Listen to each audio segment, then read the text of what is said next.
আসসালামু আলাইকুম, welcome to my দৈনন্দিন রেসিপি চ্যানেলে। আজকে মোরগ পোলাও তৈরি করে দেখাবো। নামটা মোরগ পোলাও হলেই তৈরি করব মুরগি দিয়ে।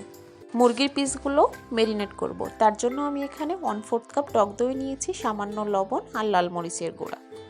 আগে থেকে ধুয়ে রাখা চিকেনগুলো দিয়ে দিব। হাতের সাহায্যে খুব ভালোভাবে চিকেনের গায়ে মশলাগুলো লাগিয়ে নিব আর ম্যারিনেটের জন্য রেখে দিব 2 ঘন্টা। এখানে আমি চিনি গুঁড়া পোলাওয়ের চাল নিয়েছি 3 কাপ। চালটা ভালোভাবে ধুয়ে পানি ঝরিয়ে রেখে দিব।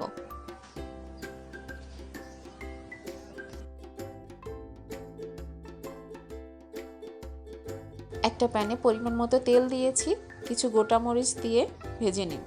এখানে দিয়েছি দারচিনি, এলাচ, তেজপাতা আর গোলমরিচ। কিছুক্ষণ ভাজার পরে খুব সুন্দর একটা ঘ্রাণ আসলে 1/2 কাপ পেঁয়াজ কুচি দিয়ে দিব। পেঁয়াজটা খুব ভালোভাবে ভেজে নিব। পেঁয়াজটা ভাজা হয়ে গেলে এখানে বাটা মশলাগুলো দিয়ে দিব। এখানে আমি 2 টেবিল চামচ আদা বাটা, 2 টেবিল চামচ রসুন বাটা আর দিচ্ছি বাদাম বাটা। বাদামটা আমি 1/4 কাপ দিয়েছি।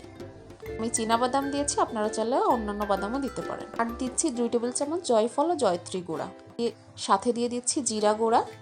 কিছু ভালোভাবে মিশিয়ে মশলাটা সামান্য পানি দিয়ে কষিয়ে নিব।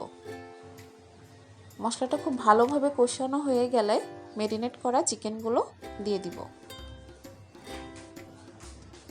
আর ম্যারিনেটের মধ্যে যে টক দইয়ের মিশ্রণটা ছিল সেটাও ভালোভাবে দিয়ে দেব। এখন চিকেনটা খুব ভালোভাবে রান্না করে নিব।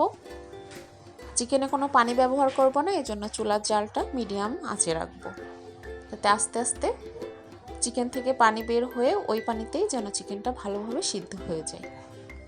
চিকেনটা রান্না হতে আমার এখানে প্রায় 20 মিনিট সময় লেগেছে, আপনাদের কম বেশিও লাগতে পারে। আপনারা হয়তো বা দেখেছেন মোরগ পোলাওতে ডিম ব্যবহার করা হয়। হোটেলে মোরগ পোলাওর সাথে ডিম সার্ভ করে। আমি এখানে 4টা ডিম সিদ্ধ করে নিয়েছি। তারপর চিকেনের মশলার মধ্যে ভালোভাবে মশলা মাখিয়ে আর কিছুক্ষণ রান্না করে নেব।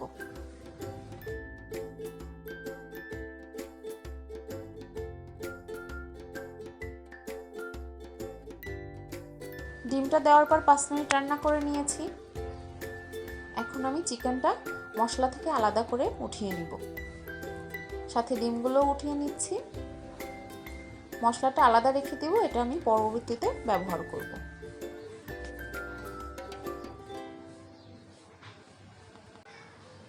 পোলাওটা রান্না করার জন্য আমি অন্য একটা প্যান নিয়েছি। পরিমাণ মতো তেল দিয়ে তার মধ্যে তেজপাতা, দারচিনি আর এলাচ দিয়ে দিয়েছি। সামান্য ভেজে আবার পেঁয়াজ কুচি দিয়ে দিলাম। পেঁয়াজ কিছুটা নরম হওয়ার পর পরিমাণ মতো লবণ দিচ্ছি। লবণ দিয়ে আগে থেকে ধুয়ে পানি ঝরিয়ে রাখা পোলাও চালগুলো দিয়ে দিচ্ছি। তারপর খুব ভালোভাবে পোলাওটাও ঝরঝরে করে ভেজে নিব। ঝরঝরা পোলাও পেতে চাইলে চালটা খুব ভালোভাবে ভাজতে হবে। এটা ভাজা হয়ে গেলে আমি এখানে ফুটন্ত গরম পানি দিয়েছি। 3 কাপ চালের জন্য 5 কাপ পানি দিয়েছি আর 1 কাপ তরল দুধ দিয়েছি। পোলাওটা 80% সিদ্ধ হয়ে গেলে চিকেনের সেই মশলাটা দিয়ে ভালোভাবে মিশিয়ে নিব। তারপর ঢাকনা দিয়ে ঢেকে আরও কিছুক্ষণ রান্না করে নিব। একেবারে রেডি হয়ে গেলে কিছু পোলাও আমি এক সাইডে উঠিয়ে রাখবো। তারপর রান্না করে রাখা চিকেন পিসগুলো আর ডিমগুলো সব দিয়ে দিব। উপর দিয়ে ছড়িয়ে দিব সামান্য বেরেস্তা।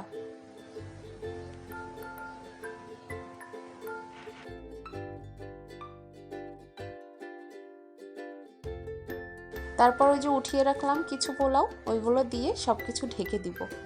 ঢেকে উপর দিয়ে সামান্য প্রায় 1 চামচের মতো ঘি দিয়ে দিব। আমি এখানে 1 চামচ কেওড়া জল দিয়েছি, ওইটা আমার ভিডিওয়ে আসেনি। দমে রেখে দিব 20 মিনিটের মতো। দেখতেই পাচ্ছেন কত ঝরঝরা পোলাও হয়েছে। বাসায় আপনারা খুব সহজেই এভাবে মোরগ পোলাও রান্না করে নিতে পারেন। মোরগ পোলাওটা এত বেশি মজার হয়েছে বা মজার হয়, আপনারা রান্না করে খেলেই বুঝতে পারবেন। আমি খুব সহজভাবে মোরগ পোলাওর রেসিপি দেওয়ার চেষ্টা করলাম। ভালো লাগলে অবশ্যই লাইক কমেন্ট করে পাশে থাকবেন। আল্লাহ হাফেজ।